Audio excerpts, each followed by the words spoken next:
Bharatiya Janata party के नवनियुक्त राष्ट्रीय अध्यक्ष नितिन नबीन ने अपना पदभार संभाल लिया है।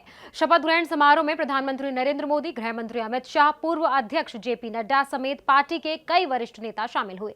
इसके अलावा इस कार्यक्रम में भाजपा शासित राज्यों के मुख्यमंत्री, राष्ट्रीय पदाधिकारी, राज्य इकाइयों के अध्यक्षों और पार्टी की राष्ट्रीय कार्यकारिणी समिति के सदस्य भी शामिल हुए। भाजपा के राष्ट्रीय अध्यक्ष के तौर पर कार्यभार संभालने से पहले नितिन नबीन ने दिल्ली के करोल बाग के झंडेवाला देवी मंदिर में पूजा अर्चना की। उन्होंने दिल्ली में स्थित गुरुद्वारा श्री बंगला साहिब में भी मत्था टेका। इसके साथ ही बीजेपी में औपचारिक रूप से नवीन अध्याय की शुरुआत हो गई है। उनके पदभार ग्रहण करने के साथ ही बिहार से बीजेपी को पहला अध्यक्ष मिल गया है। वो पार्टी के 12वें राष्ट्रीय अध्यक्ष हैं। पार्टी के सबसे बड़े पद पर पहुंचने वाले नितिन नबीन अब तक के सबसे कम उम्र के नेता हैं। सोमवार को भारतीय जनता पार्टी से एकमात्र उम्मीदवार के रूप में नितिन नबीन ने नामांकन दाखिल किया। सोमवार को कई वरिष्ठ नेताओं, मुख्यमंत्रियों और अलग अलग राज्य के प्रतिनिधियों ने नितिन नबीन के समर्थन में नामांकन पत्र दाखिल कर संगठनात्मक एकजुटता का स्पष्ट संकेत दिया। प्रधानमंत्री नरेंद्र मोदी और बीजेपी के बाकी प्रमुख नेताओं ने 45 साल के नवीन के समर्थन में नामांकन पत्र दाखिल किया। एक आधिकारिक घोषणा में राष्ट्रीय रिटर्निंग ऑफिसर के लक्ष्मण ने कहा कि नामांकन प्रक्रिया पूरी होने और नाम वापस लेने की अवधि समाप्त होने के बाद सिर्फ एक नाम नितिन नबीन सामने आया।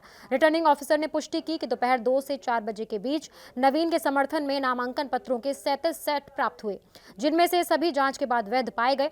इससे नितिन नबीन के निर्विरोध चुनाव का रास्ता साफ हो गया। इससे पहले 14 दिसंबर 2025 को 45 साल के नितिन नबीन को राष्ट्रीय कार्यकारी अध्यक्ष चुना गया था। प्रधानमंत्री नरेंद्र मोदी, गृह मंत्री अमित शाह और जेपी नड्डा समेत भाजपा के शीर्ष नेतृत्व ने उन्हें समर्थन दिया। फिलहाल ये पद केंद्रीय मंत्री जेपी नड्डा के पास था। उन्होंने जून 2019 में भाजपा के राष्ट्रीय कार्यकारी अध्यक्ष का पद संभाला था और बाद में जनवरी 2020 में अमित शाह की जगह पार्टी के राष्ट्रीय अध्यक्ष के तौर पर निर्विरोध चुने गए थे। हाल ही में हुए बिहार विधानसभा चुनावों में नितिन नबीन ने बांकीपुर में शानदार जीत हासिल की और अपने प्रतिद्वंदी को 51,000 से ज्यादा वोटों के अंतर से हराया। उनकी लगातार चुनावी सफलताओं ने पार्टी संगठन में उनकी हैसियत को और बढ़ाया। उनकी नियुक्ति से यह साफ होता है कि संगठन को उन पर भरोसा है और जमीनी स्तर पर पार्टी को और मजबूत करने की रणनीति अपनाई जा रही है। आने वाले राज्य और लोकसभा चुनावों में उनके नेतृत्व की असली परीक्षा होगी। पार्टी का लक्ष्य है कि पंचायत से लेकर संसद तक लोगों से जुड़कर अपनी पकड़ मजबूत की जाए।